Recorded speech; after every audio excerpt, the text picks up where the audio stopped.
If saving money and doing dupes is your thing, then this video is for you. Today we're going to do an awesome mantle makeover where we're going to take a design from Grandin Road that cost over $700 and we are going to do it for a fraction of the price. I always love a challenge and I think it's a lot of fun to do these and give you guys ideas of what you can do in your own home without breaking the bank. So let's get started. Okay, so I'm going to insert a picture right here of the mantle that you can see in Grandin Road. You can go there, grandinroad.com.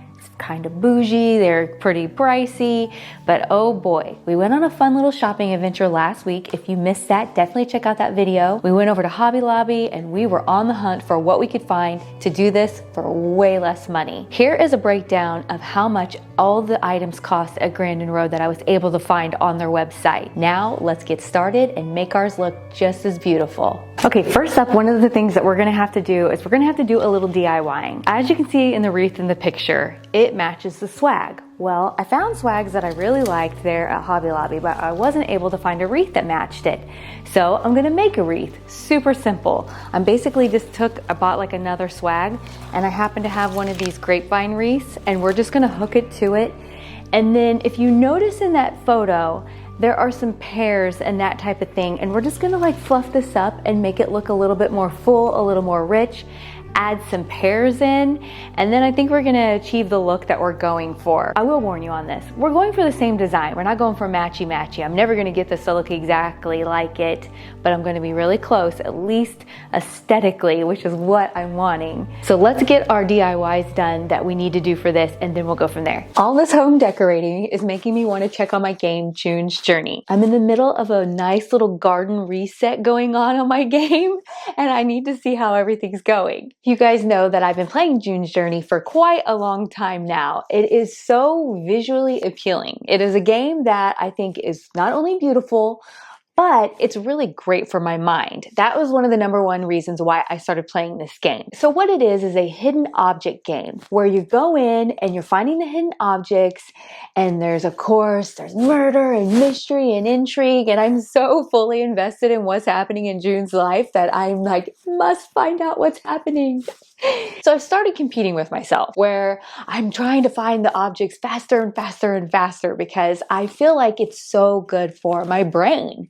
You know, as we're aging, we want to stay sharp. We want to, keep our memory intact. And so this game really does that for me. I feel like it's so beneficial. So, not only is it giving me the health benefit, but it's also giving me a lot of joy, a lot of fun. You can download June's Journey for free. Just click the link down in the description box or scan the QR code that you see here on the screen.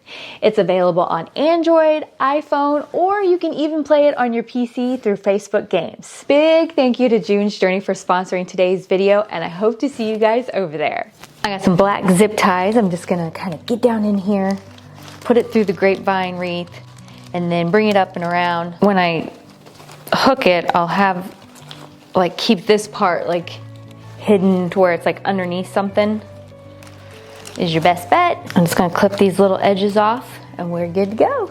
All right, next I have the little pears. I have my hot glue gun all set to go. I'm just gonna kind of fill in some of these bare spaces and just put these kind of around and incorporate it, make it look natural.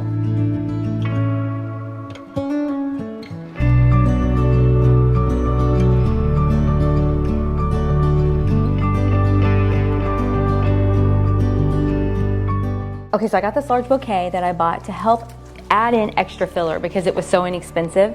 And I think I'm just gonna clip off a few pieces and then just add it in here to just give it just a little bit more of a full look around, but not too much because I just don't want it to be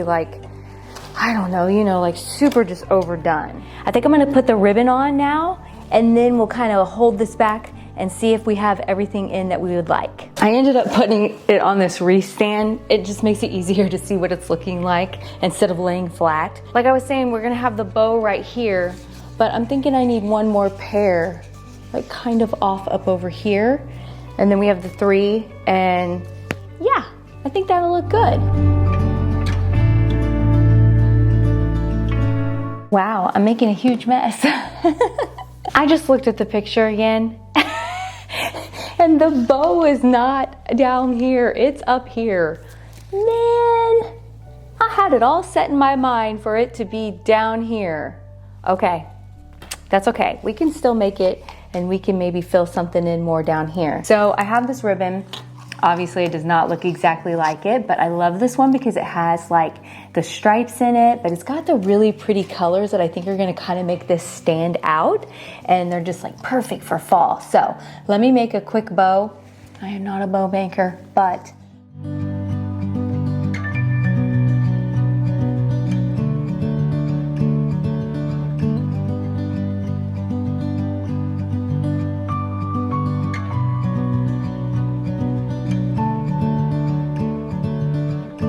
this is such an awkward angle. All right, I am gonna hook this up here with a command hook. I need your help solving the next part of this, and you'll see what I mean, but I think I got it figured out, and I think you guys are gonna like it. If this comes crashing down, I'm gonna be so mad. So in the photo, the basket that's going across the back underneath of the wreath is like a wicker basket or wicker tray. And I just don't have one other than this one. And this is just not long enough and not really going with the vibe.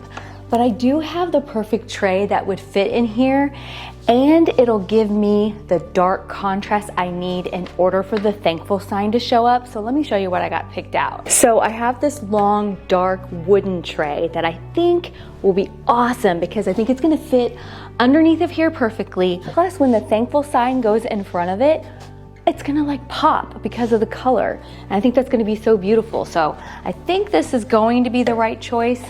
Let me know in the comments if you guys think this is. Okay, I think this fits under here perfectly. I have it pushed all the way back, and then that way now the thankful will fit in here nicely and the rest of the items.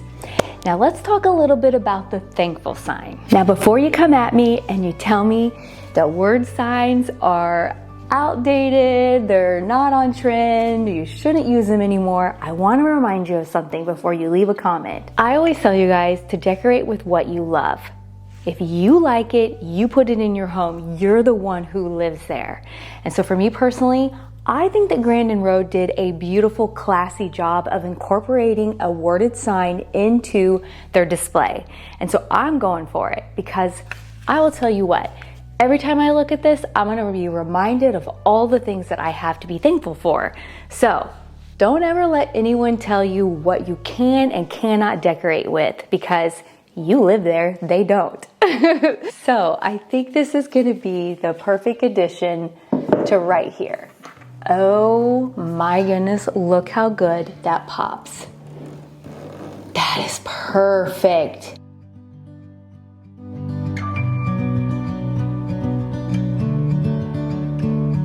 Okay, this next part is a little tricky.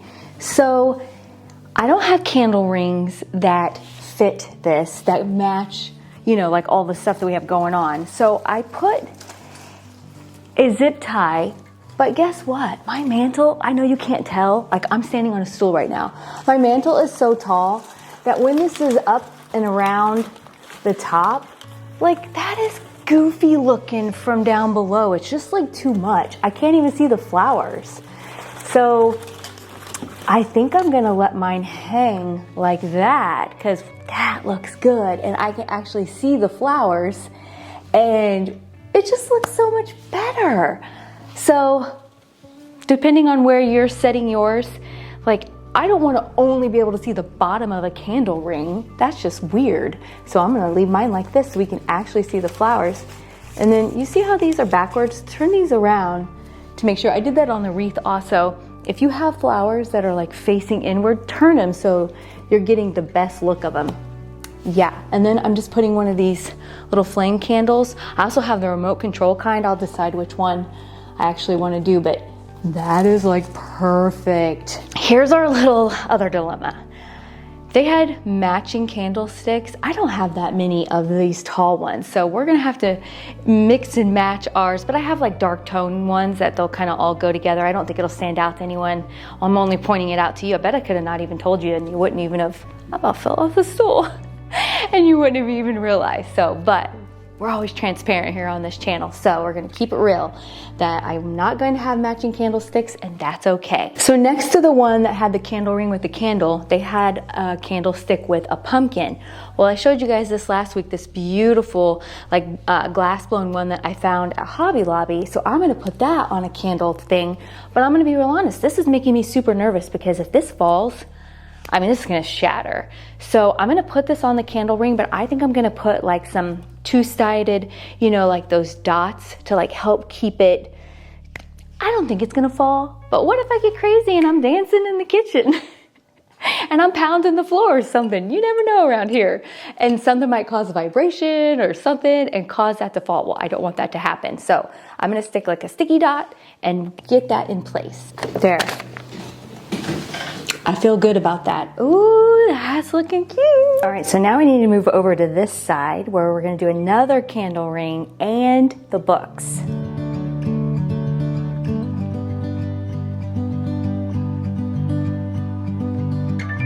Okay, and then right here, they have 3 books. So I just grabbed 3 kind of nice looking ones. I like this one because it has orange in it. We got some black and we got some blue. I have another one of those glass blown pumpkins in a different color, and then a nice little gold votive. That way the gold is kind of being tied together.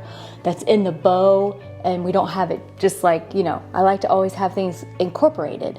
Okay, and then right over here, they have a votive right there.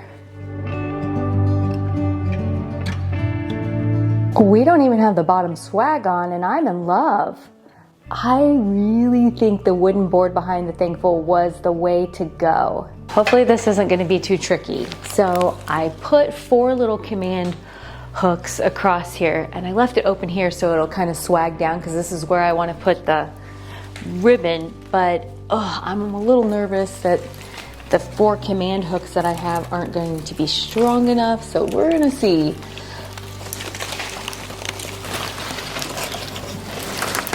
I'm worried they're not going to be strong enough for 2 swags, or whatever you call these. Yep, that one already flipped off. All right, I got bigger command hooks this time. Now we should be good, hopefully.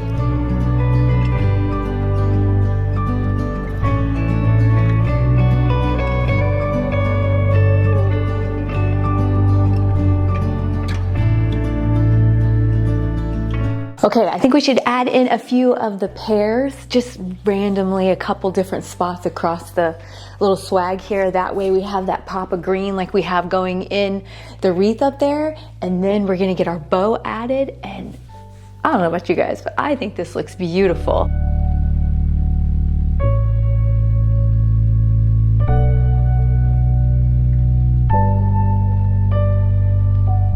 I had to go and get more ribbon because I didn't realize how many yards were in this. I wasn't paying attention, and I guess I used quite a bit for the one up in the wreath, and I had to go get another ribbon. I was like, and this store was not exactly close, but that's okay. And we're gonna make one more bow for right here and just really make it look spectacular.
Don't forget to get your free download of June's Journey. The link is down in the description box. Come back next week. We are headed out to the front porch. Oh, it's one of my favorite times is to decorate the front porch for fall. So we'll see you next Sunday. Bye-bye.